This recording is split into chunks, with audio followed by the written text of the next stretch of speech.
Okay, നന്ദി. വേദിയിലിരിക്കുന്ന പിതാക്കന്മാരെ,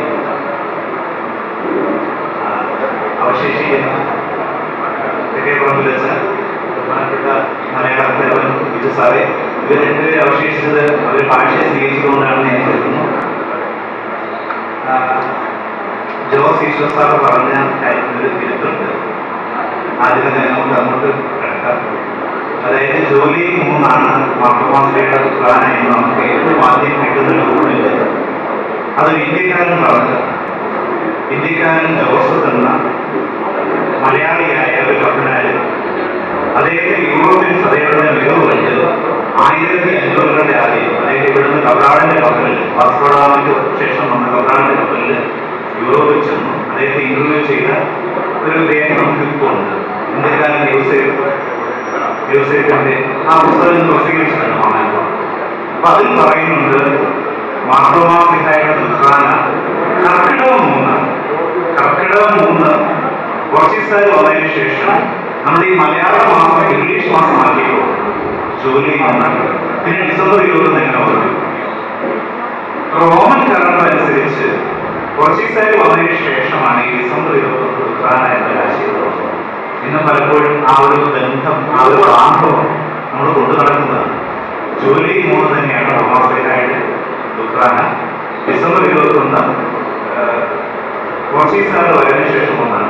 ഇന്ന് അവർ ഈ മലയാളത്തിന്റെ പാരമ്പര്യത്തിന്റെ ശ്രേഷ്ഠത മനസ്സിലാക്കി അവരുടെ കലണ്ടറും ജൂലൈ 3 ആക്കി. അപ്പൊ സാഹിത്യത്തിലെ ചിലർക്ക് നമുക്കും പഠിപ്പിക്കാനാണ്. പദ്ധതി ഇങ്ങനെയാണ്. ഇതുകൂടാതെ നവംബർ 21 എന്ന് പറഞ്ഞ് റോമാശ്ലീഹയുടെ ഭാരത പ്രവേശനത്തെ പറ്റി തിരുനാളുണ്ട്. അത് 1567 ഇവിടെ നടത്തിയിരുന്നുവെന്ന് സാഹിത്യം എഴുതി വെച്ചിട്ടുണ്ട്. ഇനി വിഷയത്തിലേക്ക് നമുക്ക് കിടക്കാം. 16 നൂറ്റാണ്ടുകളുടെ നസ്രാനി ചരിത്രവും വ്യക്തിത്വവുമാണ് എന്നോട് പറയാൻ ആവശ്യപ്പെട്ടത്. 16 നൂറ്റാണ്ടുകളുടെ നസ്രാനികളുടെ ചരിത്രവും വ്യക്തിത്വവും സുറിയാനി രേഖകൾ ഉപയോഗിച്ച് പറയുക എന്നാണ് എൻ്റെ ഉദ്ദേശം. അത് എളുപ്പമുള്ള കാര്യമല്ല. പ്രത്യേകിച്ച് 16 നൂറ്റാണ്ടിലെ ചരിത്രം ധാരാളം സുറിയാനി രേഖകൾ പോർച്ചുഗീസ് കാലഘട്ടത്തിൽ നമുക്കുണ്ട്. 1504 വരെയുള്ള ചരിത്രമാണ് സുറിയാനി രേഖകളോട് ഞാൻ പറയുന്നത്. കാരണം 16 നൂറ്റാണ്ട് മുതൽ ഉദയംപേരൂർ സമ്മേളനം വരെ പറയാൻ സാധിക്കില്ല. കാരണം ധാരാളം സുറിയാനി രേഖകൾ ആ കാലഘട്ടത്തിൽ ഉള്ളതുകൊണ്ട് സുറിയാനി രേഖകൾ മാത്രമേ ഞാനിവിടെ ഉപയോഗിക്കുന്നു. അതായത് ഗ്രീക്ക്, ലത്തീൻ സഭാപിതാക്കന്മാരുടെ സാക്ഷ്യങ്ങൾ ഇവിടെ പറയുന്നു. ഇപ്പോൾ സുറിയാനി രേഖകൾ ഉപയോഗിച്ച് ഇന്ത്യയിലെ സുറിയാനി സഭയുടെ ചരിത്രം പറയുമ്പോൾ അതിലൊരു സമഗ്രതയുണ്ടോ എന്ന് ചോദിച്ചാൽ ഉണ്ടാകും. കാരണം ഈ സുറിയാനി സഭാപിതാക്കന്മാരെ ജീവിച്ചിരുന്നത് ഇന്ത്യയുമായിട്ട് അതിർത്തി പങ്കിടുന്ന സസാനിയൻ പേർഷ്യ, ഇറാൻ എന്ന് പറയപ്പെടുന്ന ഭൂഭാഗം. അപ്പോൾ അവർ ഇന്ത്യ എന്ന് പറയുമ്പോൾ, ഇന്ത്യൻ തോമാശ്ലീഹ എന്ന് പറയുമ്പോൾ അവരുദ്ദേശിക്കുന്ന ഇന്ത്യ എന്ന് പറയുന്നത് ഇന്ന് നമ്മൾ ജീവിക്കുന്ന ദക്ഷിണേന്ത്യ ഉൾപ്പെടുന്ന, കേരളം ഉൾപ്പെടുന്ന ഇന്ത്യ തന്നെയാണ്. അതേസമയം ഗ്രീക്ക്, ലത്തീൻ സഭാപിതാക്കന്മാർ, പ്രത്യേകിച്ച് യൂസേബിയസ്, ഗ്രീക്ക് സഭാപിതാവായ യൂസേബിയസും ലത്തീൻ സഭാപിതാവായ ജെറോമും ഇന്ത്യ എന്ന് പറയുമ്പോൾ ആ ഇന്ത്യ അവർക്ക് എന്തുമാത്രം വ്യക്തമാണ് അല്ലെങ്കിൽ അവ്യക്തമാണ് എന്ന കാര്യത്തിൽ നമുക്ക് വ്യക്തതയില്ല. പക്ഷെ സുറിയാനി സഭാപിതാക്കന്മാർ ഇന്ത്യ എന്ന് പറയുമ്പോൾ നമ്മൾ ജീവിക്കുന്ന ദക്ഷിണേന്ത്യ ഉൾപ്പെടുന്ന ഇന്ത്യയാണ്. അതുകൊണ്ട് തന്നെ അതിനൊരു സമഗ്രതയുണ്ടാകേണ്ടതുണ്ട്. പൗരസ്ത്യ സുറിയാനി രേഖകൾ എന്തെടുത്താലും, അത് നമ്മൾ ഇന്ന് ചൊല്ലിയ ഫ്രഞ്ച് എടുത്താലും, തോമാശ്ലീഹയെ പറ്റി പറയുമ്പോൾ എവിടെയൊക്കെ തോമാശ്ലീഹയെ പറ്റി പറയുന്നു അവിടെയുള്ള ഒരു അപരനാമം പോലെ എന്തോ എഴുതിയിരിക്കും. തോമാശ്ലീഹയുടെ ഒരു പര്യായമായിട്ടാണ് പൗരസ്ത്യ സുറിയാനി സഭാപിതാക്കന്മാർ ഇന്ത്യ എടുക്കുന്നത്. അത് ഏത് രേഖയെടുത്താലും, ആരാധനകളൊന്നുമല്ല, ഏത് രേഖയില്ല.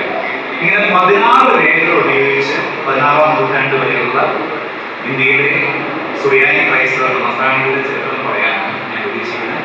ആദ്യത്തെ രേഖ, 1-ാമത്തെ രേഖ എന്ന് പറയുന്നത് AD 250 വെച്ച് വിരചിതമായ യൂദാത്മകമായ നടപടികളെ. ഇത് പൂർണ്ണമായും സുറിയാനി എഴുതപ്പെട്ട ഒരു രേഖയാണ്.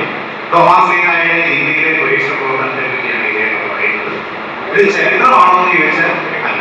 എന്നാൽ ചരിത്രമുണ്ടോ എന്ന് ചോദിച്ചാൽ ഉണ്ട്. 3 രാജ്യങ്ങളിലായിട്ടാണ് ഈ രേഖയിൽ തോമാശ്ലീഹ സുവിശേഷം ഇന്ത്യയിൽ പ്രസംഗിക്കുന്നത്. ആദ്യം തോമസ് ലീഗ സാന്താറോക്ക് എന്ന് പറയുന്ന ഒരു നാട്ടിൽ കപ്പലിൽ വന്നത്. അവിടുന്ന് പിന്നെ വീണ്ടും കപ്പലിൽ ഗുണ്ടപ്രസ് എന്ന് പറഞ്ഞ രാജാവിന്റെ നാട്ടിൽ വന്ന് സുവിശേഷം പ്രസംഗിച്ചു. ഈ ഗുണ്ടപ്രസ് എന്ന് പറയുന്നത് ഒരു ചരിത്ര പുരുഷനാണ്. AD 46 വരെ വടക്കു പടിഞ്ഞാറ് ഇന്ത്യയെ ഭരിച്ചിരുന്ന ഇൻഡോ പാർത്തിയൻ രാജാവാണ് ഗുണ്ടപ്രസ് എന്ന് പറയുന്നത്. അവിടെ സുവിശേഷം അറിയിച്ചു. അവിടെ നിന്ന് പുറത്താക്കപ്പെട്ട് മൂന്നാമത് കരമാർഗമാണ് വരുന്നത്. മസ്തായി എന്ന രാജാവിന്റെ നാട്ടിൽ വന്ന് അവിടെ സുവിശേഷം അറിയിച്ചു. അവിടെ രക്തസാക്ഷിത്വം ധരിച്ചു. അവിടെ തന്നെ അടങ്ങിയിരിക്കുന്നു. ഈ മസ്തായിയുടെ നാട് ദക്ഷിണേന്ത്യയുമായിട്ട് ഈ കഥ വായിക്കുമ്പോൾ പലതരത്തിൽ ഒത്തുപോകും. ഒന്ന്, തോമസ് ലീഗ രക്തസാക്ഷിത്വം ധരിച്ച് അല്ലെങ്കിൽ തോമസ് ലീഗ രാജകീയന്മാരെ വധിക്കാനായിട്ട് കൊണ്ടുപോകുന്ന ഒരു കുന്നിലേക്കാണ്. ഇത് മൈലാപ്പൂരിന് ഏറ്റവും അനുയോജ്യമാണ്. രണ്ട്, മരണശേഷം അദ്ദേഹത്തിന്റെ അസ്ഥികൾ അല്ലെങ്കിൽ മരണശേഷം അദ്ദേഹത്തെ അടക്കിയത് രാജാക്കന്മാരെ സംസ്കരിക്കുന്ന തരത്തിലുള്ള ഒരു കല്ലറയാണ്. നാടുകൾ കഴിഞ്ഞ് മസ്തായി രാജാവിന് പശ്ചാത്താപമുണ്ടായി. അദ്ദേഹം കബറിടത്തിൽ വന്ന് നോക്കിയപ്പോൾ തോമസ് ലീഗയുടെ അസ്ഥികളൊക്കെയില്ല. പകരം പവിത്രമായ മണ്ണ് മാത്രം. ആ അസ്ഥികൾ പടിഞ്ഞാറേക്ക് ഏതേസയിലേക്ക് കൊണ്ടുപോയി എന്ന് ഈ കഥ യൂദാപമായുടെ നടപടികൾ സുറിയാനി ഭാഷയിൽ എഴുതിയ യൂദാപമായുടെ നടപടികൾ സാക്ഷ്യപ്പെടുത്തുക. അതിന്റെ അർത്ഥം AD 250 മുമ്പ് തന്നെ ഈ അസ്ഥികൾ ഏതേസയിലേക്ക് കൊണ്ടുപോയി എന്ന് ഈ യൂദാപമായുടെ നടപടി അനുസരിച്ച് നമുക്ക് അങ്ങനെ ഒരു നിബന്ധന. ഇതേ പാരമ്പര്യം തന്നെ മലങ്കരയിലുമുണ്ട്. ഇവിടുന്ന് മൈലാപ്പൂരിൽ യൂദാപമായുടെ അല്ലെങ്കിൽ തോമസ് ലീഗായ ഇവിടെ യൂദാപമാണെന്ന് പറയാതെ തോമസ് ലീഗായുടെ നടപടി ക്രമം അനുസരിച്ച് തന്നെ തോമസ് ലീഗയുടെ നടപടി അനുസരിച്ച് തന്നെ അതേ പാരമ്പര്യം ഇവിടെയുണ്ട്. തോമസ് ലീഗയുടെ അസ്ഥികൾ ഏതേസയിലേക്ക് കൊണ്ടുപോകുന്നു. ഈ കഥ ഇവിടെ അവസാനിക്കുന്നു. ഈ കഥയ്ക്ക് എൻ്റെ ഗുരുനാഥൻ ആദരണീയനായ ഗുരുമാക്കൾ തോമാക്കത്തിന് ഒരു പുതിയ ഭാഷ രചിക്കുന്നു. അതായത് നടപടി പുസ്തകത്തിന് പിന്നീടുണ്ടായ ഗ്രീക്ക് ലത്തീൻ പതിപ്പുകൾ വെച്ച് അദ്ദേഹം സാന്താറോക്ക് എന്ന് പറയുന്നതിന് തോമസ് ലീഗ ഇറങ്ങുന്ന ആദ്യത്തെ കരാർ അത് മലങ്കരയാണ്.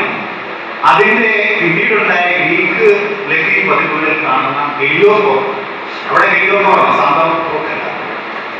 അത് കൊറോനയുമായി ബന്ധമുള്ള പകരമാറ്റമാണ് ഒരു പുതിയ ഒരു സാധ്യത ഒരു മകൾ തുറന്നിടുകയുണ്ടായി. ഈ സാധ്യതയെ പറ്റി തീർച്ചയായും ചരിത്രകാരന്മാർ പഠിക്കേണ്ടതാണ്. അതുകൊണ്ട് ആദ്യത്തെ കൃതി തന്നെ ഏറ്റവും പഴക്കമുള്ള സുറിയാനി രേഖ തന്നെ അസാധാരണമായ ഒരു സാധ്യത നമ്മുടെ മുന്നിൽ തുറന്നിടുകയാണ്. രണ്ടാമത്തെ രേഖ എന്ന് പറയുന്നത് AD 290 മുമ്പ് വിരചിതമായ, ഇത് സുറിയാനിയിലാണോ ഗ്രീക്കിലാണോ വിരചിതമായ കാര്യത്തിൽ ഇന്നും അഭിപ്രായ വ്യത്യാസമുണ്ട്. എങ്കിലും സുറിയാനിയിലുള്ള രേഖ മാത്രമേ ഇന്ന് നമുക്ക് ലഭ്യമായിട്ടുള്ളൂ. ഈ രേഖ 3-ാം നൂറ്റാണ്ടിലെ സഭാചരിത്രമാണ് പറയുന്നത്. ആദ്യ സഭയുടെ ചരിത്രം തന്നെയാണ് പറയുന്നത്. അതുകൊണ്ട് തന്നെ ഇതിന്റെ കാലഘട്ടം 290 ആണെന്നുള്ളത് ഏറെക്കുറെ നിശ്ചയിച്ചിട്ടുണ്ട്. ഈ രേഖ പറയുന്നതനുസരിച്ച് ബാക്കിയുള്ള ശിഷ്യന്മാരെല്ലാം ബാക്കി 11 പേരും റോമാ സാമ്രാജ്യത്തിലെ വിവിധ ഇടങ്ങളിൽ സുവിശേഷം അറിയിച്ചപ്പോൾ തോമസ് ലീഗ മാത്രമാണ് ഇത്രയും ദൂരം കിടന്ന് ബാക്കിയുള്ള 11 പേരും സഞ്ചരിച്ച് കൂടുതൽ ദൂരം യാത്ര ചെയ്ത് ഇന്ത്യയിലെത്തി സുവിശേഷം അറിയിച്ചത്. അപ്പൊ ഈ രേഖ ഇപ്രകാരമാണ് പറയുന്നത്: ഇന്ത്യയും അതിലെ അതിർത്തി രാജ്യങ്ങളും അതിന്റെ അങ്ങേക്കരയുള്ള രാജ്യങ്ങളും, അങ്ങേക്കര നമുക്ക് ഉദ്ദേശിക്കുന്ന ഒരുപക്ഷെ മൈലാപ്പൂരൊക്കെ ഉൾപ്പെടുന്ന കിഴക്കൻ കടൽത്തീരമായിരിക്കും. അതിന്റെ നായകനും നേതാവുമായ യൂദാ തോമായിൽ നിന്ന് പൗരോഹിത്യത്തിന്റെ കൈവയ്പ് സ്വീകരിച്ചതാണ്. അപ്പൊ വളരെ വ്യക്തമായി ഈ രേഖ പറയുന്നു, ബാക്കി 11 ശിഷ്യന്മാരും റോമാ സാമ്രാജ്യത്തിനകത്ത് വിവിധ ദേശങ്ങളിൽ സുവിശേഷം അറിയിച്ചപ്പോൾ തോമസ് ലീഗ മാത്രം ഇന്ത്യയിലെത്തി ഇന്ത്യയിൽ മുഴുവൻ ഇതിന്റെ എല്ലാ അതിർത്തികളിലും സുവിശേഷം അറിയിച്ചു എന്ന് പറയുന്നത്. മൂന്നാമത്തെ പ്രധാനപ്പെട്ട രേഖ പറയുന്നത് അതല്പം പിന്നീട് അല്പകാലഘട്ടം കഴിഞ്ഞാണ് വരുന്നത്. ആ രേഖ പ്രകാരം AD 295-നും 300-നും ഇടയ്ക്ക് ബെർസയിലെ മെത്രാൻ ദാവീദ് അദ്ദേഹം ഇന്ത്യയിലെത്തി ഇവിടെ സുവിശേഷം അറിയിച്ചു. ഈ രേഖ, ഇത് പറയുന്ന രേഖ സുറിയാനി രേഖകൾ തന്നെ ഉപയോഗിച്ച് 9-ാം നൂറ്റാണ്ടിനും 11-ാം നൂറ്റാണ്ടിനും ഇടയ്ക്ക് അറബി ഭാഷയിൽ വിരചിതമായ, അറബി ഭാഷയിൽ എഴുതിയെങ്കിലും അത് ഉപയോഗിച്ചിരിക്കുന്ന രേഖകൾ സുറിയാനിയാണ്. ആ ക്രോണിക്കൽ ഓഫ് സീർട്ട് എന്ന രേഖയിൽ, അതായത് സീർട്ടിലെ ദിനവൃത്താന്തം എന്ന രേഖയിൽ പറയുന്നു, ഇന്ത്യയിലേക്ക് വന്ന ആദ്യത്തെ സുറിയാനിയാണ് ബർസയിലെ ദാവീദാണ്. അദ്ദേഹം ഇന്ത്യക്ക് സുവിശേഷം അറിയിച്ചത് പറയും. ഇതോടൊപ്പം ചേർത്ത് വായിക്കേണ്ട മറ്റൊരു കാര്യം, AD 293 മൈലാപ്പൂരിലുണ്ടായിരുന്ന ചോളമണ്ഡലത്തിലുണ്ടായിരുന്ന വെള്ളാള നസ്രാണികൾ മതബോധനത്തെ ഭയന്ന് കൊല്ലം ഭാഗത്തേക്ക് കുടിയേറി എന്നൊരു വാചിക പാരമ്പര്യം കഴിയുന്നത്. അപ്പൊ ഇത് രണ്ടുകൂടി ചേർത്ത് വായിക്കുമ്പോൾ മതബോധനം മൂലം തങ്ങളുടെ പൗരോഹിത്യ പിന്തുടർച്ച ഇല്ലാതായ ഇന്ത്യയിലെ മാർത്തോമാ നസ്രാണികളുടെ ക്ഷണപ്രകാരമായിരിക്കണം വെർസയിലെ മെത്രാനായ ദാവീദ് ഇന്ത്യയിൽ വന്ന് സുവിശേഷം അറിയിച്ചത്. നമുക്ക് ന്യായമായി കരുതണം. നമ്മൾ AD 300 ഇനി അതിപ്രധാനപ്പെട്ട ഒരു രേഖ എന്ന് പറയുന്നത് സുറിയാനി സഭാപിതാക്കന്മാരിൽ അഗ്രഗണ്യനായ മാറപ്പയമാണ്. നമ്മുടെ ജേക്കബസിന്റെ ഏറ്റവും പ്രിയപ്പെട്ട വിശുദ്ധൻ മാറപ്പയം AD 363 വരെ സസാനിയും പേർഷ്യയും സത്നത്തെ രാജ്യങ്ങളാണ്. സസാനിയും പേർഷ്യയും പൗരസ്ത്യ റോമാ സാമ്രാജ്യവുമായിട്ട് ശക്തമായ കച്ചവടം ഉണ്ടായിരുന്ന മിസിലീസിലാണ് അദ്ദേഹം ജീവിച്ചത്. അപ്പോൾ അബ്രഹാമിന് ഇന്ത്യയെ പറ്റി നല്ല ധാരണയുണ്ട്. അബ്രഹാമിന്റെ സാക്ഷി വരികയാണ്. അദ്ദേഹം പറയുന്ന പ്രകാരം കറുത്തവരുടെ ഇന്ത്യയിലെ അന്ധകാരം അകറ്റുവാനാണ് തോമാസ് ലീഹ ഇന്ത്യയിലേക്ക് സുവിശേഷം പ്രസംഗിച്ചത്. അദ്ദേഹം അവിടെ തന്നെ രക്തസാക്ഷിത്വം വരിച്ചു. അദ്ദേഹത്തെ അവിടെ തന്നെ അടക്കി അദ്ദേഹത്തിന്റെ അസ്ഥികൾ ഒരു വന്ധ്യനായ പ്രവർത്തകമായി എദേസയിലേക്ക് കൊണ്ടുപോയി. ഇവിടെ ശ്രദ്ധിക്കേണ്ട ചില വാക്കുകളുണ്ട്. പറയുന്നത് കറുത്തവരുടെ ഇന്ത്യ രണ്ടാമത്തെ സംഗതി അദ്ദേഹത്തിന്റെ അസ്ഥികൾ എദേസയിലേക്ക് ഒരു വർത്തകമായി കൊണ്ടു. ഈ അസ്ഥികൾ ഇതിനു മുമ്പ് 250 മുമ്പ് രചിക്കപ്പെട്ട യൂദാത്മകമായ നടപടികൾ പറയുന്നു. അപ്പൊ ഇവിടെ പറയുന്ന നിങ്ങളെ ഞാൻ ശ്രദ്ധിക്കാത്തതുകൊണ്ടാണ് എന്നെ നോക്കാത്തത്. ഞാൻ നമ്മുടെ തന്നെ നോക്കില്ല. അപ്പൊ കറുത്തവരുടെ ഇന്ത്യ നിങ്ങൾ ഓർക്കണം, AD 1-ാം നൂറ്റാണ്ടിലെ മാപ്പിൽ, ഈ മാപ്പ് നമ്മളൊന്നും നിർമ്മിച്ചതല്ല, റോമാക്കാര് നിർമ്മിച്ച മാപ്പാണ്. ആ മാപ്പ് യൂറ്റിംഗേറിയൻ ടേബിൾ. യൂറ്റിംഗേറിയൻ ടേബിളിൽ അത് കണ്ടുപിടിച്ച ആളുടെ പേരാണ് യൂറ്റിംഗർ, ജർമ്മൻ ശാസ്ത്രജ്ഞനാണ് അത് കണ്ടുപിടിച്ചത്. ആ മാപ്പ് കൊണ്ടുവന്നത്. അപ്പൊ ആ മാപ്പിൽ 2 ഇന്ത്യയുടെ സൂചിപ്പിക്കുന്നു. വടക്കേ ഇന്ത്യ ആര്യക്കാരാണ് പറയുന്നത്, ദക്ഷിണേന്ത്യ 1-ാം നൂറ്റാണ്ടിലെ മാപ്പാണ്. ഇന്ത്യയെ പറ്റി, ദക്ഷിണേന്ത്യയെ പറ്റി റോമാക്കാർ വരച്ചിട്ടിരിക്കുന്നത്. നമുക്കിവിടെ എന്ത് പോകണമെന്ന് അന്വേഷിക്കണമെന്ന് കണ്ടു. അപ്പം ദക്ഷിണേന്ത്യ അടയാളപ്പെടുത്തുന്നത് ദമനികാരാണ്, ദ്രാവിഡ ദേശമാണ്. വടക്കേ ഇന്ത്യ ആര്യക്കാരാണ്. അതായത് ഇന്നും കാലമത്ര കഴിഞ്ഞിട്ടും അതിനുശേഷം എന്തുമാത്രം ആര്യ സംഘടനകൾ ഈ ദക്ഷിണേന്ത്യയിൽ വന്നു. എന്നിട്ടും ഇന്ന് ഉത്തരേന്ത്യ ചിന്തിക്കുന്നതിന് വ്യത്യസ്തമായിട്ടാണ് ദക്ഷിണേന്ത്യ ചിന്തിക്കുന്നത്. സംസ്കാരങ്ങൾ തമ്മിൽ വ്യത്യാസമുണ്ട്, ആളുകളുടെ നിറങ്ങൾ തമ്മിൽ വ്യത്യാസമുണ്ട്, പെരുമാറ്റങ്ങൾ തമ്മിൽ വ്യത്യാസമുണ്ട്. അപ്പോൾ 4-ാം നൂറ്റാണ്ടിൽ ജീവിച്ചിരുന്ന അത്രയും കറുത്തവരുടെ ഇന്ത്യയിലാണ് തോമാസ് ലീഹ അവിടുത്തെ അന്ധകാരം നീക്കാനാണ് സുവിശേഷം അറിയിച്ചതെന്ന് പറയുമ്പോൾ അത് ഉറപ്പായിട്ടും ദക്ഷിണേന്ത്യ തന്നെയാണ്. കാരണം അദ്ദേഹത്തിന്റെ അസ്ഥികൾ കൊണ്ടുപോയ സ്ഥലം എന്ന് പറയുന്നത് നമ്മുടെ അറിവില്ല, ഈ പാരമ്പര്യം. അപ്പൊ ഇതെല്ലാം ഇന്ത്യ എന്ന് പറയുമ്പോൾ അദ്ദേഹം ഉദ്ദേശിച്ച കറുത്തവരുടെ ഇന്ത്യ ദക്ഷിണേന്ത്യ തന്നെയായിരിക്കാനാണ് സാധ്യതയെന്ന് എനിക്ക് തോന്നുന്നു. ഇനി അതിപ്രധാനപ്പെട്ട മറ്റൊരു രേഖ, ഇതുവരെ ആരും ഈ രേഖ ചർച്ച ചെയ്തിട്ടില്ല. കാരണം ഇതിനു മുമ്പ് ഞാൻ പറഞ്ഞ രേഖകൾ ഒരുപക്ഷെ പലപ്പോഴും നിങ്ങളുടെ അടുത്തിൽ എത്തിയിട്ടുണ്ടാകും, വേറെ ആരെങ്കിലും പറഞ്ഞു നിങ്ങൾ കേട്ടിട്ടുണ്ടാകും. പക്ഷേ ഇത് അതിപ്രധാനപ്പെട്ട ഒരു രേഖയാണ്. കാരണം ഇത് അധികം ചർച്ച ചെയ്തു. അതുകൊണ്ട് AD 390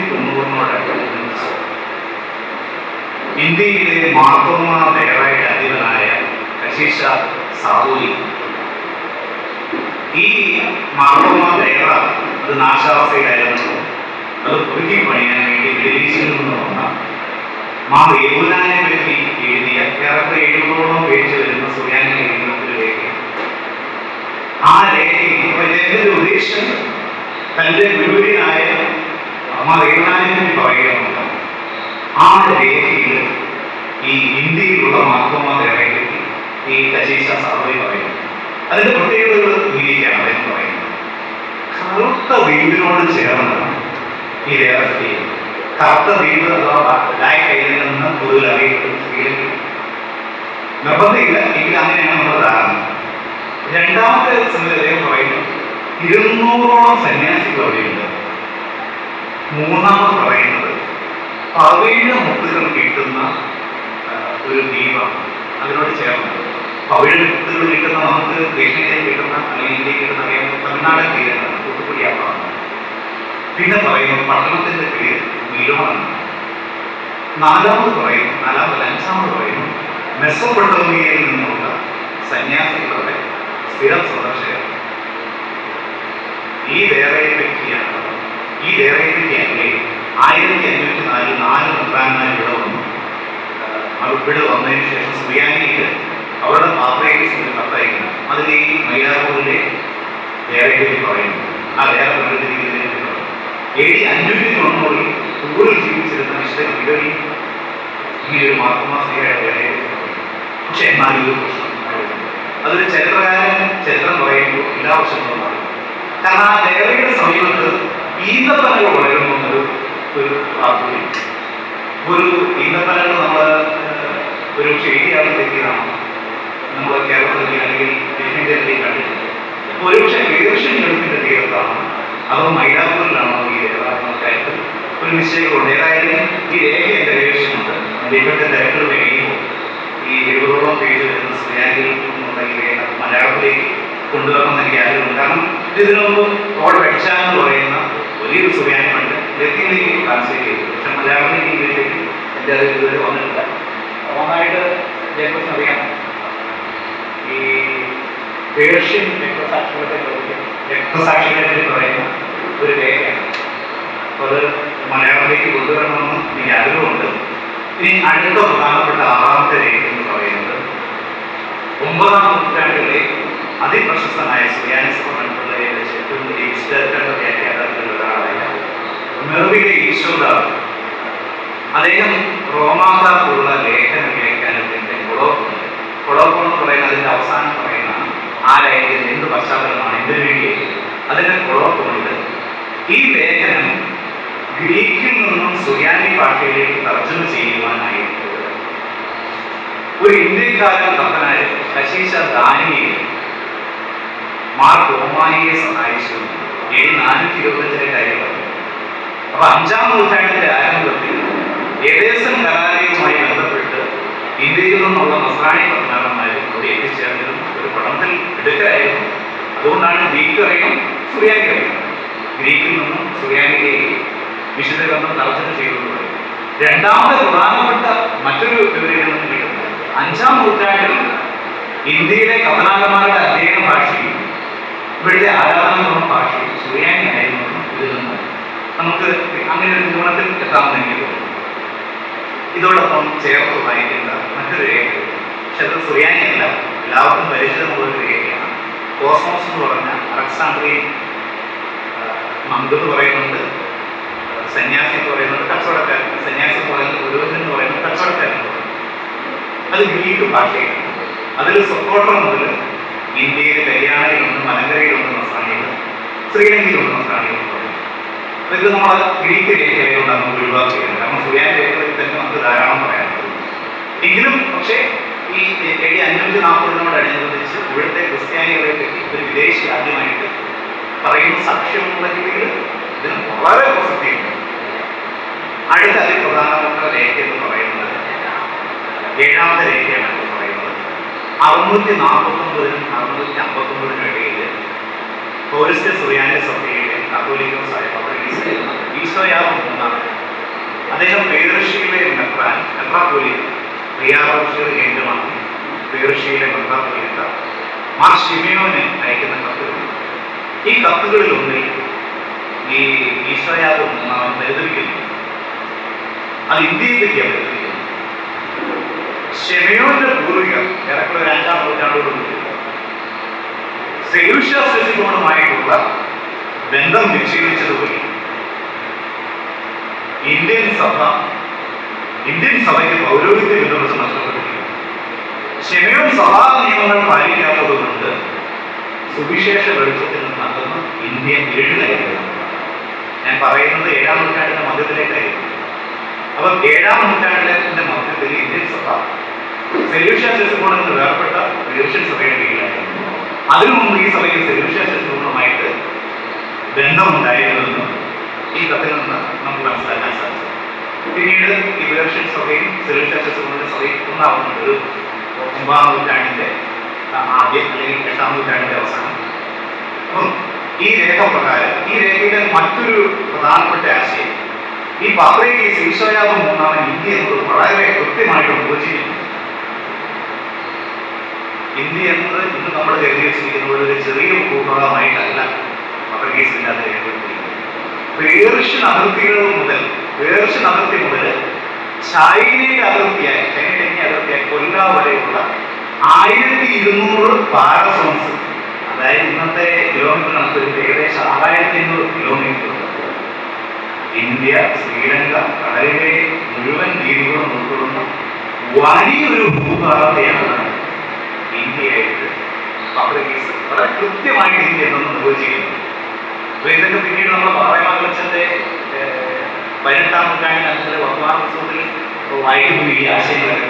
ഇതൊക്കെ പെട്ടെന്ന് ഒരു ദിവസം പാറേമാംഗലച്ചൻ പെട്ടെന്ന് വന്നാണ്. ഈ അടുത്ത പ്രധാനപ്പെട്ട രേഖ മിഡിൽ ഈസ്റ്റ് കണ്ടിട്ടുള്ള പൗരസ്ത്യ സുറിയാനി സഭ കണ്ടിട്ടുള്ള ഏറ്റവും പ്രശസ്തനായ ഏറ്റവും കരുത്തനായ പാത്രീസ് മാർ തിമോത്തി ഒന്നാമൻ. അദ്ദേഹം ഇന്ത്യയിലെ വിശ്വാസികളുടെ തലവൻ ഒരു കത്തയക്കും. ആ കത്തിന്റെ ഉദ്ദേശം ഇതാണ്: ഇന്ത്യയിലെ മെത്രാപ്പോലീത്തെ തെരഞ്ഞെടുക്കുന്നതിനെ സംബന്ധിച്ചാണ്. ഈ തിമോത്തി ഒന്നാമന്റെ കാലഘട്ടം എന്ന് പറയുന്നത് AD 789 മുതൽ 823. അപ്പൊ അന്ന് അദ്ദേഹം അഭിസംബോധന ചെയ്യുന്ന ഇന്ത്യയിലെ വിശ്വാസികളുടെ തലവനായ അർക്കതിയാക്കുന്നെയാണ് അഭിസംബോധന ചെയ്യുന്നത്. സാധാരണ സഭയുടെ തലവൻ എന്ന് പറയുന്നത് മെത്രാനാണ്.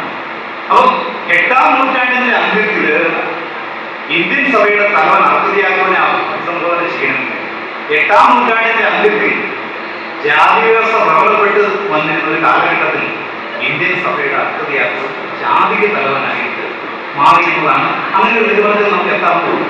ഒരിക്കലും ചരിത്രകാരൻ പറയുമ്പോൾ ഇങ്ങനെയാണ് എന്ന് പറയാൻ പറ്റില്ല, ഇങ്ങനെ ആവാമെന്ന് പറയാം.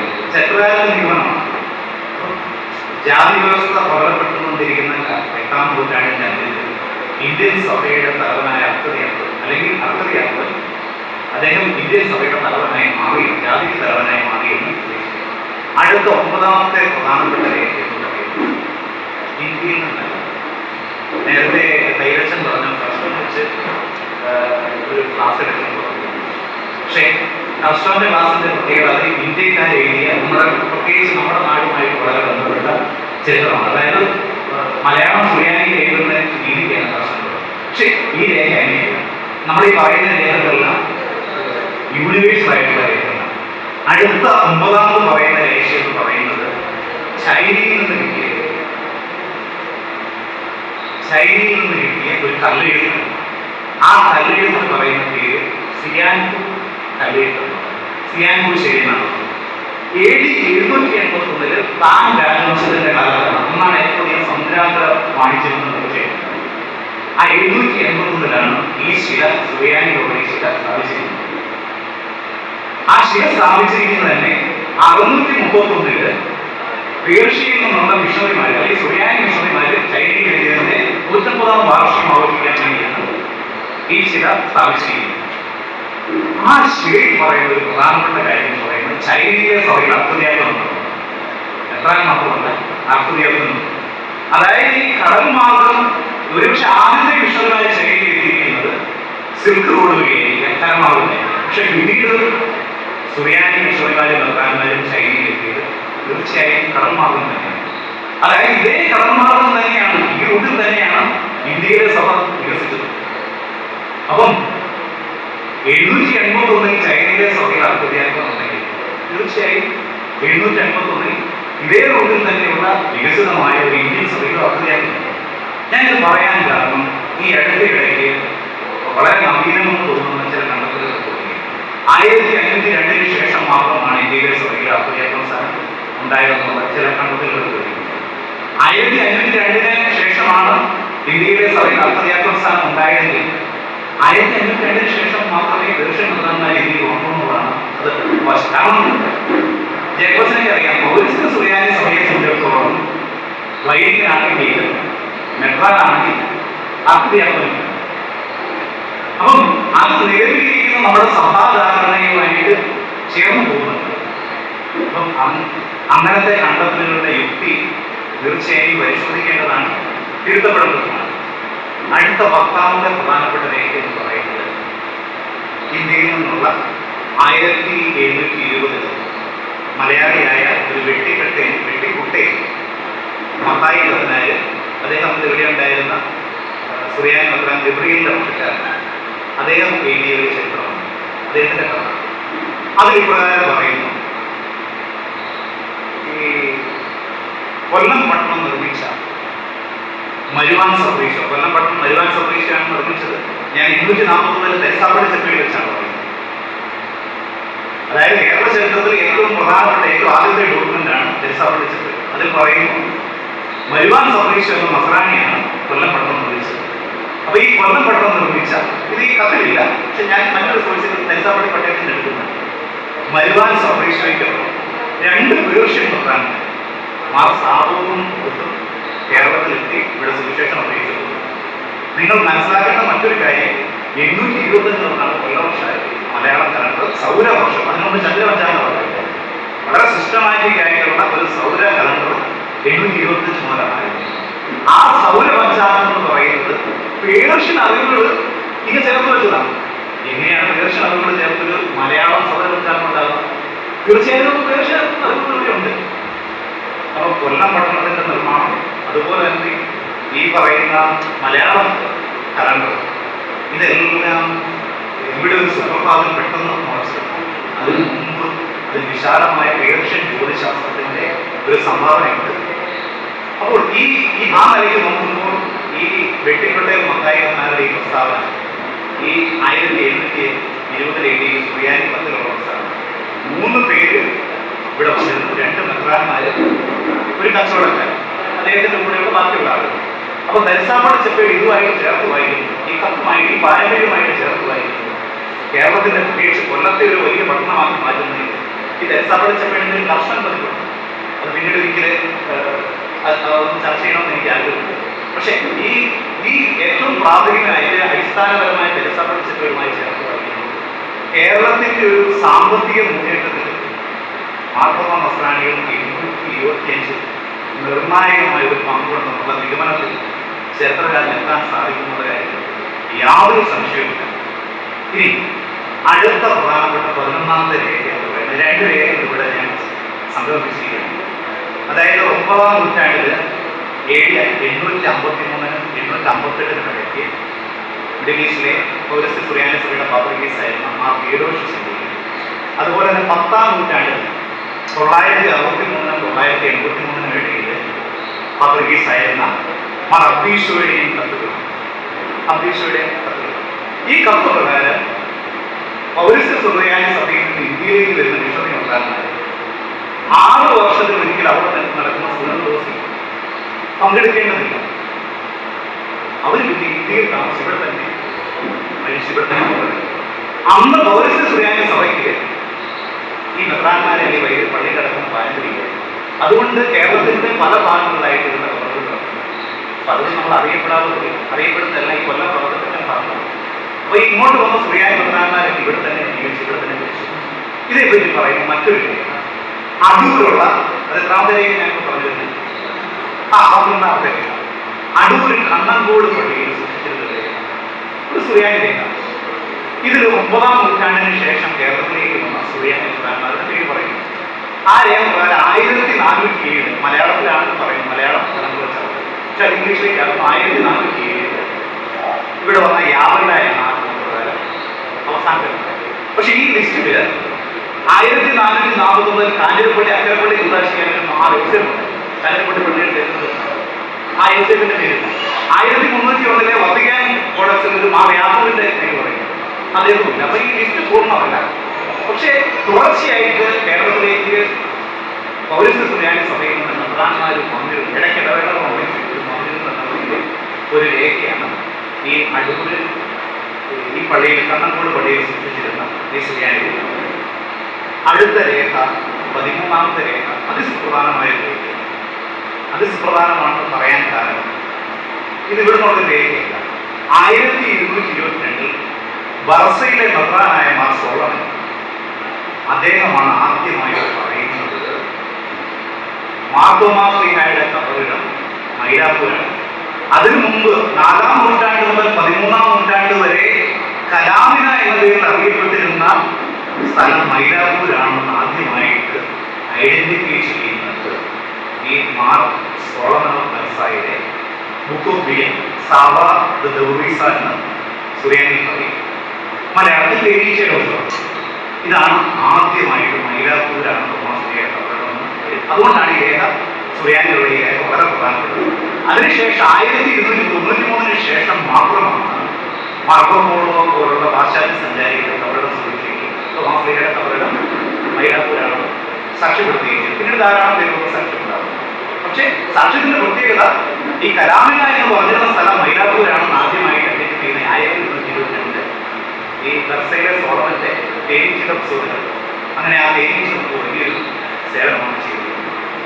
അടുത്ത രേഖ ഏറെ പ്രശസ്തമായ 14-ാമത്തെ രേഖ അല്ലെ, ഏറെ പ്രശസ്തമായ രേഖയാണ് വത്തിക്കാൻ കോഡക്സ് കമ്മിറ്റി. വെറും 14 വയസ്സ് മാത്രം പ്രായമുള്ള ഒരു സ്കറിയാശമാശം അതിസുന്ദരമായ സുറിയാനി, പൗരസ്ത്യ സുറിയാനി ആരാധനാക്രമം അനുസരിച്ചുള്ള ലേഖന വായനകളാണ്. ലേഖന വായനകളെ പൗരസ്ത്യ ലേഖനങ്ങളാണ് അദ്ദേഹം പുറത്തിയിരിക്കും. അതിന് പുറവും, അതായത് അവസാനം ആരാണ് എന്തിനാണ് ഏത് പ്രൊഫസറാണ് രേഖയെന്നുള്ള ആ രേഖയിൽ പറയുന്നത് അന്ന് മിഡിൽ ഈസ്റ്റിലെ കിഴക്കിന്റെ പാത്രികീസായ യാവല്ലായുടെ കീഴിലാണ് ഇന്ത്യയിലെ സഭയും അദ്ദേഹം നിയമിച്ച മാർ യാക്കോബ് എന്ന മെത്രാനാണ് തോമാശ്ലീഹായുടെ സിംഹാസനത്തിൽ പ്രതിനിധീകരിക്കുന്നു പറയുന്നത്. ഈ രേഖ ഒത്തിരി ചർച്ച ചെയ്തിട്ടുള്ളത്.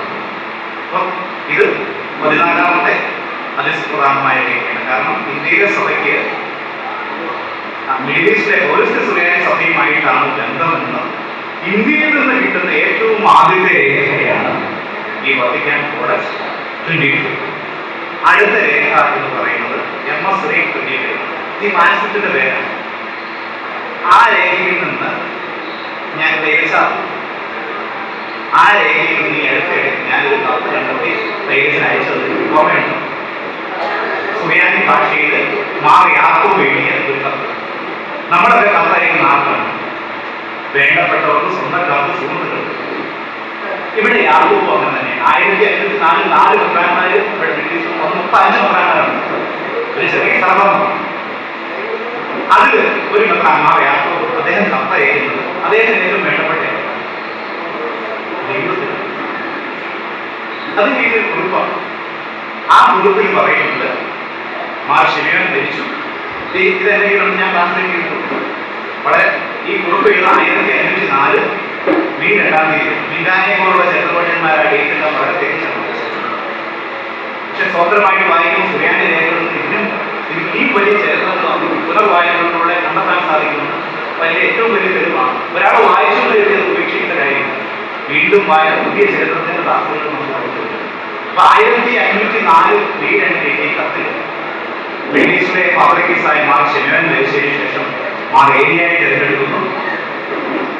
മാർ ഏലിയ 4 മെത്രാന്മാരെ കേരളത്തിലേക്ക് അയക്കുന്നു. അതിൽ 2 പേര് മെത്രാപ്പൊലീത്തന്മാരാണ്, മാർ യാവല്ലായും മാർ തോമായും. അതിൽ വേറെ 2 പേര് മെത്രാന്മാരാണ്, മാർ ദേഹായി ഈ കത്ത് എഴുതുന്ന മാർ യാക്കോബ്.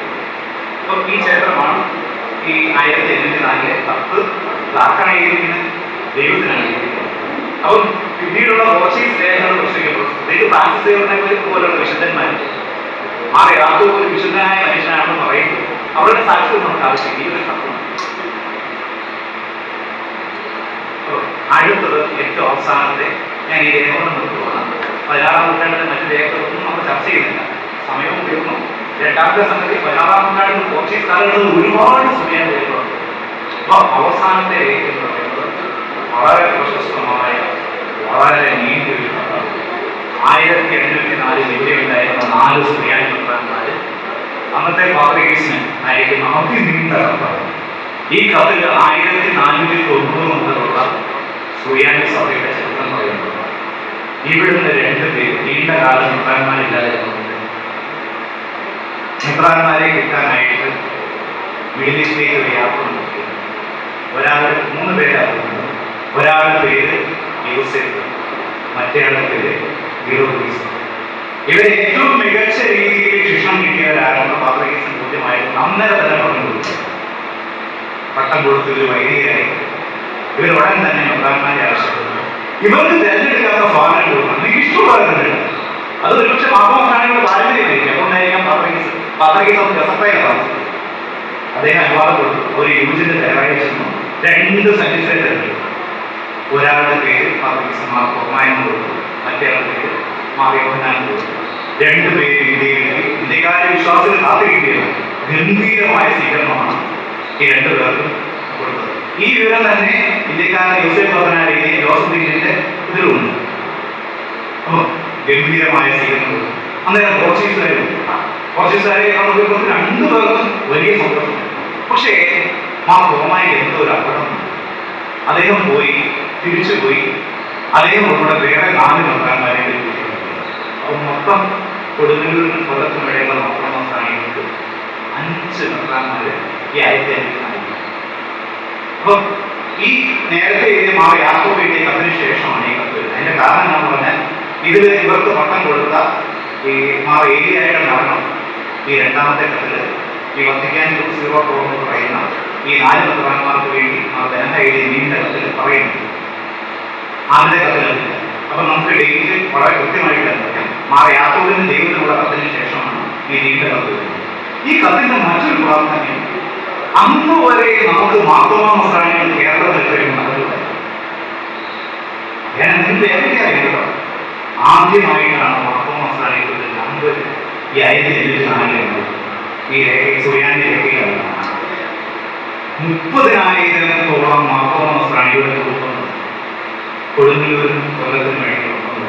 ആ നമ്പർ എത്രമാത്രം കൃത്യമാണെന്നുള്ള കാര്യത്തിൽ എനിക്ക് സംശയമുണ്ട്. കാരണം അങ്ങാടിയിലുള്ള മാർത്തോമാ നസ്രാണികളുടെ എണ്ണം മാത്രമേ വന്നതെങ്കിൽ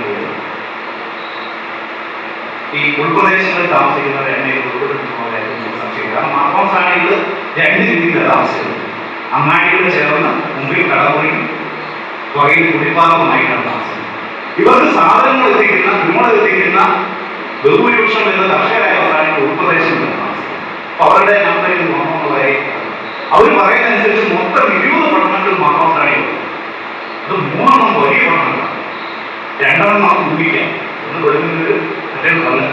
3ാമത്തെ സ്ഥലം ആദ്യം ഇന്ന് പാലക്കാട് അങ്ങനത്തെ ഒരു അവശിഷ്ടം കൊടുക്കുന്നതന്നെ. പക്ഷെ 3ാമത്തെ സ്ഥലം കൊടുങ്ങല്ലൂരിനും കൊല്ലത്തോടുമാണ് പാലക്കാടിനെ താരതമ്യം ചെയ്യുന്നത്. അപ്പൊ ഈ 3 പട്ടണങ്ങളിലായിട്ട് 20 ചെറിയ പട്ടണങ്ങളിലായിട്ട് ഈ 3 വലിയ പട്ടണങ്ങളിലായിട്ട് 30,000 മാർത്തോമാ നസ്രാണികളുടെ നസ്രാണികളുടെ കുടുംബങ്ങൾ താമസിക്കുന്നു ഉള്ള ഏറ്റവും ഔദ്യോഗികമായ ഒരു രേഖ കൂടിയുണ്ട്. അപ്പൊ ഇത്രയും പറഞ്ഞുകൊണ്ട് ഞാൻ എൻ്റെ ഈ അരമണിക്കൂർ എടുത്തത് ഈ ഒന്ന് ചുരുക്കിയാണ്. അപ്പൊ ഈ സുറിയാനി രേഖകളെല്ലാം 16 സുറിയാനി രേഖകൾ പറയുന്ന ചരിത്രം ഒന്നാണ്. അതിങ്ങനെയാണ് മാർത്തോമാ നസ്രാണികൾ എന്ന് പറയുന്ന ഈ ഇന്ത്യയിൽ താമസിക്കുന്ന ഒരു ഭാഗം തോമാശ്ലീഹായുടെ പ്രേക്ഷിത ദൗത്യത്തിന്റെ ഭാഗമായിട്ടുണ്ടായത്. തോമാശ്ലീഹ ഇന്ത്യയിൽ വന്നു, സുവിശേഷം അറിയിച്ചു. അദ്ദേഹം മൈലാപൂരിൽ വെച്ച് രക്തസാക്ഷിത്വം വഹിച്ചു. അദ്ദേഹത്തിന്റെ അസ്ഥികൾ വിദേശങ്ങളിലേക്ക് കൊണ്ടുപോയി പൗരസ്ത്യ സുറിയാനി സഭയുമായിട്ടുള്ള ഇന്ത്യൻ സഭയുടെ അതിപോരാടിയാണ്. ഏത് കാലഘട്ടം മുതൽ നമുക്ക് തുടങ്ങി നടന്നത്. പക്ഷെ ഒരു 3ാം നൂറ്റാണ്ട് മുതൽ ഞാൻ ആദ്യം പറഞ്ഞു ബർസയിലെ ആ ദാരിദ്ര്യത്തിന്റെ കാലത്ത് അന്ന് തൊട്ടുള്ള രേഖകൾ നമുക്കുണ്ട്. 16ാം നൂറ്റാണ്ട് വരെ 1793 പൗരസ്ത്യ സുറിയാനി സഭയുമായിട്ടായിരുന്നു ഇന്ത്യയിലെ സഭയുണ്ടായിരുന്നു. അപ്പൊ ഇത്രയും പറഞ്ഞുകൊണ്ട് ഞാൻ എൻ്റെ ഇത് നിർത്തുകയാണ്. നിങ്ങൾക്ക് എന്തെങ്കിലും ചോദ്യങ്ങൾ ചോദിക്കാൻ എനിക്ക് തോന്നുന്നു അവശേഷിക്കുന്ന ആളുകളാണ്. അപ്പൊ നിങ്ങൾക്ക് ഏത് വേണം ചോദിക്കാൻ ബാക്കിയുള്ള ബുദ്ധിമുട്ടുണ്ടായിരുന്നു. ഓക്കെ,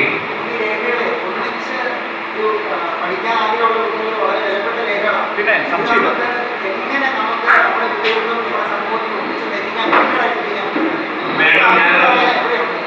ഇത് ഞാൻ വേണ്ട ആദ്യം കഴിയുന്നത്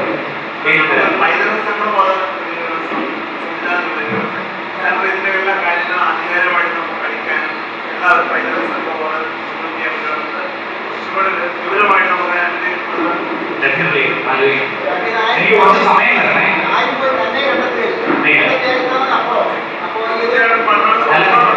ഞാനൊരു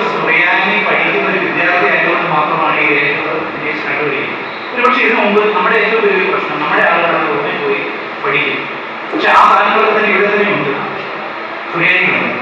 പക്ഷെ വെളിയിൽ നിന്നുള്ള ആളുകൾ ഇവിടെ വന്നിട്ടുള്ള പഠിക്കും. ഇപ്പൊ ഏറ്റവും അടുത്ത് ഇസ്ലാം വേഴ്സിൽ വന്നാണ് നമ്മുടെ ഏറ്റവും അടുത്തത്.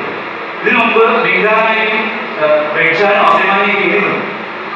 പക്ഷെ അവരൊക്കെ ചെയ്യുന്ന എന്താണെന്ന് വെച്ചാൽ സുറിയാനിൽ നിന്ന് ലബിയിലേക്ക് നല്ല കാര്യങ്ങൾ ഇംഗ്ലീഷിലേക്ക് വന്നാൽ നമുക്ക് വരുന്നു, മലയാളത്തിലേക്ക് വന്നാൽ നമ്മൾ ഒത്തിരി വരും. പക്ഷെ ഇത് ചെറിയൊരു പ്രയത്നമല്ല. അപ്പൊ അതുകൊണ്ട് തന്നെ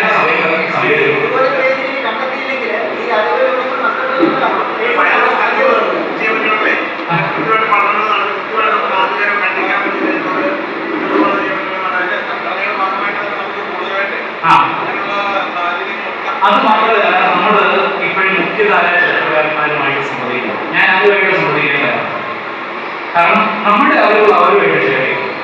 അവർ തോമാസിയ വന്നിട്ടില്ല എന്ന് പറയുന്നു. വന്നൊന്നിന് കുറേ സുറിയാനി രേഖകളുണ്ട്.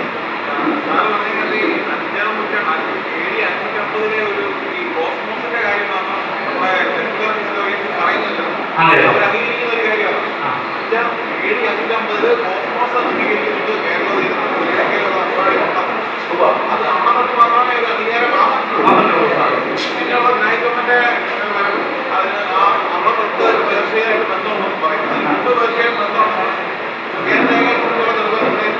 സുറിയാനി അറിയാവുന്ന മാത്രമേ ഈ രേഖകളെന്നും അറിയാൻ പറ്റൂ.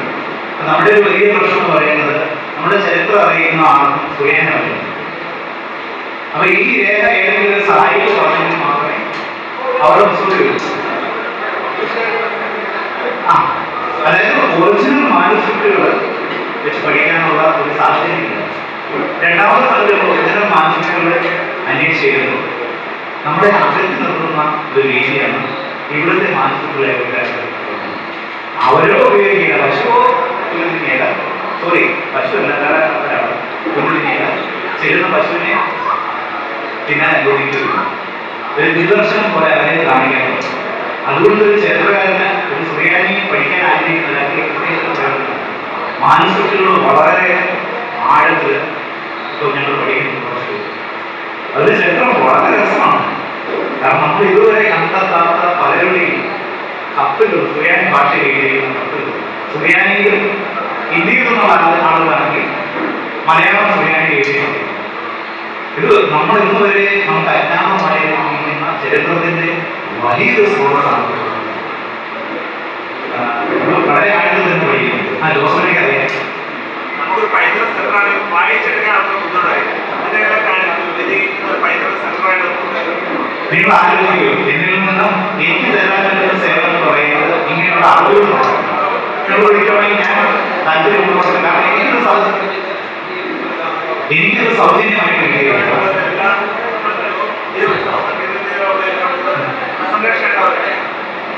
സൗജന്യമായിട്ട് ഞാൻ എനിക്ക് ഗുണമകത്തിലാണ് സുറിയാനി എന്ന മേഖല പറഞ്ഞാൽ എല്ലാവരും പോയാൽ എനിക്ക് ഏറ്റവും അവസാനം പ്രസംഗിക്കാൻ അവസരമാണ്.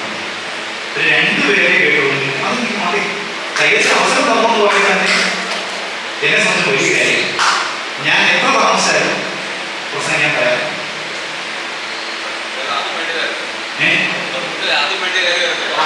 ഇത് ഒന്നാമത്തെ സമയത്ത് എല്ലാവർക്കും ചരിത്രത്തിന്റെ ഒരു ഏകദേശ ധാരണ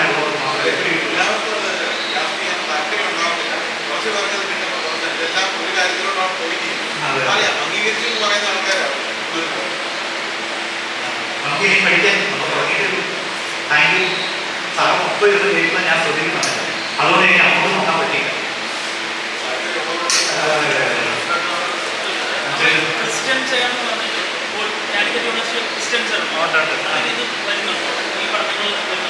എനിക്ക് അറിഞ്ഞുകൂടാ ഈ ചെയറുകൊണ്ട് വലിയ കാര്യമൊന്നുമില്ല. കസേര വളരെ വലിയ കാര്യം. നമുക്ക് വേണ്ടത് ക്രിസ്ത്യൻ ഡിപ്പാർട്ട്മെന്റ്, അവിടെ നമുക്ക് കോഴ്സ് തുടങ്ങാൻ പറ്റും. ചെയറുകൊണ്ട് ഉപയോഗിച്ചൊരു കസേര ഇട്ട് ആ കസേര ചുമ്മാ അവിടെ ഇരിക്കുന്നുണ്ട്. ഡിപ്പാർട്ട്മെന്റ് അത് നമ്മൾ ആലോചിക്കുന്നതാണ്. നമ്മുടെ 14% വിദ്യാർത്ഥികൾ യൂണിവേഴ്സിറ്റിയിൽ പഠിക്കുന്നു. ഏതെങ്കിലും ഒരു കുട്ടി ക്രിസ്ത്യാനിറ്റി പഠിക്കാൻ അവസ്ഥ ഇല്ല. ഏതെങ്കിലും ഒരു അച്ഛൻ യൂണിവേഴ്സിറ്റി പോയി ക്രിസ്ത്യാനിറ്റി പഠിക്കുന്നു ഇല്ല. നമ്മൾ ഇത്രയും പ്രബുദ്ധരായിട്ട് അത് ജേക്കബച്ചന്റെ കഷ്ടപ്പാടും പ്രയത്നവും വിലകൊണ്ടുമാണ് ഇന്ന് കോളേജുകളിൽ സുറിയാനി നിലനിൽക്കുന്നത്.